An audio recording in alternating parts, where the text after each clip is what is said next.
Assalamualaikum warahmatullahi wabarakatuh. Saya Nanang Qasim Yusuf atau biasa disebut Nakoy, penulis buku The Seven Awareness.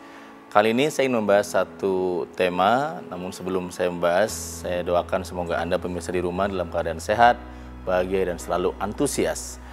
Dan penting sekali tema ini untuk kita praktekkan karena seringkali seseorang itu sibuk sekali sampai lupa mengasah dirinya. Nah, proses asahan-asahan itu seringkali dilakukan dalam keadaan yang hening. Seringkali kita menikmati indahnya berdiam diri. Berdiam diri dalam artian bukan berarti kita bengong atau bingung atau lagi bete. Berdiam diri adalah sebuah program sebuah latihan dalam diri ini, pengembangan diri yang kemudian dalam dunia psikologi disebut dengan silent. Anda tahu pemirsa di rumah bahwa setiap stimulus selalu ada respon. Setiap ada aksi selalu ada reaksi. Nah, orang-orang sukses di atas rata-rata, orang-orang hebat, selalu di antara stimulus dan respon ada ruang yang namanya silent. Silent inilah yang disebut dengan berdiam diri. Saya ingin contohkan seperti ini. Satu hari ada seorang ibu di Jakarta, pemirsa, yang dia ditelepon oleh seseorang. Dia menelpon bahwa putranya jatuh dari lantai 3 di sebuah sekolah, di mana dia sekolah putranya, dan kemudian sekarang sedang di meja operasi dan harus membayar senilai berapa ratus juta. Nah, itu adalah stimulus, ya, rangsangan. Ibu ini langsung panik, dia langsung reaktif, dia langsung ikuti telepon itu, dia kemudian cari beberapa tempat, dan akhirnya ternyata nggak berhasil sekolah dihubungi, dan dia ikuti perintah penelpon, dia telepon, dia transferlah senilai beberapa ratus juta. Kemudian ternyata habis itu dia sadar bahwa dia punya nomor telepon guru dari salah satu guru tersebut, dan dia telepon, ternyata anaknya sedang belajar di dalam ruangan kelas. Contoh ini menggambarkan kepada kita bahwa stimulus, dia langsung respon. Jadi manusia rata-rata, kebanyakan setiap ada stimulus langsung respon. Nah, apa yang harus dilakukan dalam silent, yang dalam awareness kedua buku ini disebut awareness of silent. Manusia di atas rata-rata, orang-orang hebat selalu menuangkan hati untuk silent. Pada saat dia mau reaktif, dia silent dulu, dia hening dulu, dia diam dulu sejenak. Diam itu boleh duduk, ya, mungkin kalau Anda ya ada ajaran misalkan berwudu atau mungkin tarik nafas, itu bagian dari silent, dari diam diri. Dan kemudian sebelum Anda mengambil keputusan, Anda ya bisa tarik nafas dulu, silent dulu sejenak, kemudian Anda nggak mudah panik.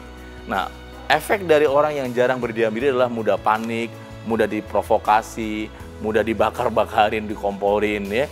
Anda lihat kebanyakan hampir perceraian terjadi di negara kita, sebagian besar masalahnya kecil kok. Tapi kadang-kadang stimulus itulah yang besar. Ya, stimulus lagi, stimulus lagi, stimulus lagi, stimulus lagi. Kemudian yang terjadi kita langsung respon, kita langsung reaktif. Maka jadilah pribadi yang proaktif, pemirsa. Pribadi yang kemudian tidak reaktif, yang gampang panik, gampang cemas, gampang galau. Nah, ini penyakit galau juga bagian dari pribadi yang jarang berdiam diri. Nah, berdiam diri banyak dilakukan, banyak hal, ya. Anda rajin beribadah, salah satu cara berdiam diri. Anda meluangkan waktu silent, mendengarkan suara hati Anda. Anda mungkin pagi-pagi ya melakukan meditasi adalah berdiam diri, juga bagian dari melatih memahami diri Anda.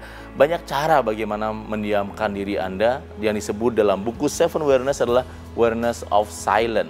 Satu tangga kedua, bagaimana menjadi manusia di atas rata-rata.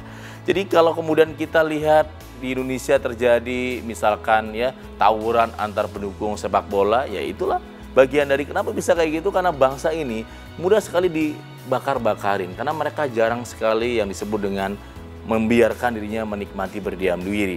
Dan banyak hal sahabat-sahabat yang great, orang-orang hebat, orang-orang sukses, dia meluangkan waktunya untuk mendiamkan dirinya.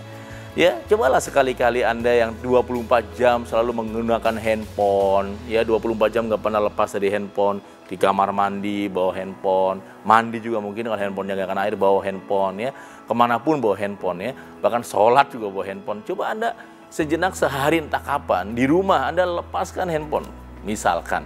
Itu bagian dari latihan kita menikmati yang namanya berdiam diri. Ya, pada saat Anda sedang berbicara dengan anak Anda, ya, Anda taruh dulu handphonenya, Anda bisa mindfulness, dalam istilah mindfulness, Anda bisa menikmati suasana bersama anak Anda, bukan sambil ngomong, sambil Anda misalkan ya pakai handphone, kemudian selfie dan sebagainya. Akhirnya kualitas pertemuan Anda dengan keluarga Anda menurun, pemirsa. sudah sibuk dengan kerjaan, pas ketemu pun di rumah, hari libur pun Anda sibuk dengan handphone. Kita sering lihat kan, satu rumah itu pada saat di meja makan, bukan makan bersama, tapi main handphone bersama. Satu lagi main handphone ini, kalau di foto dari street kita akan tertawa, dan jangan-jangan itu bukan gambaran orang lain, tapi gambaran rumah kita hari ini. Maka nikmatilah suasana-suasana silent.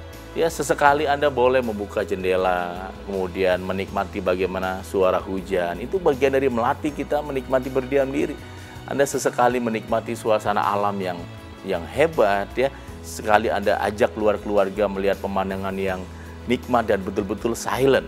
Oleh karena itulah maka ada satu quote yang saya tulis dalam buku Seven Awareness. Bab kedua ini ada satu tulisan saya bahwa to live we need water, to meaningful life we need silence.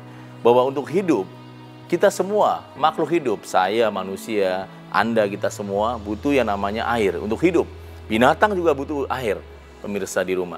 Kemudian tubuh-tubuhan juga butuh air. To live we need water, kita semua butuh air.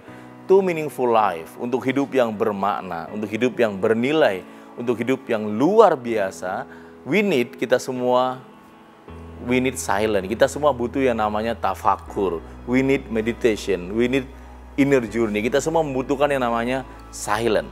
Maka nikmatilah suasana silent Anda dan jangan menjadi pribadi yang reaktif. Setiap ada stimulus jangan langsung respon. Anda silent sejenak dan langsung merespon sehingga menjadi pribadi yang proaktif.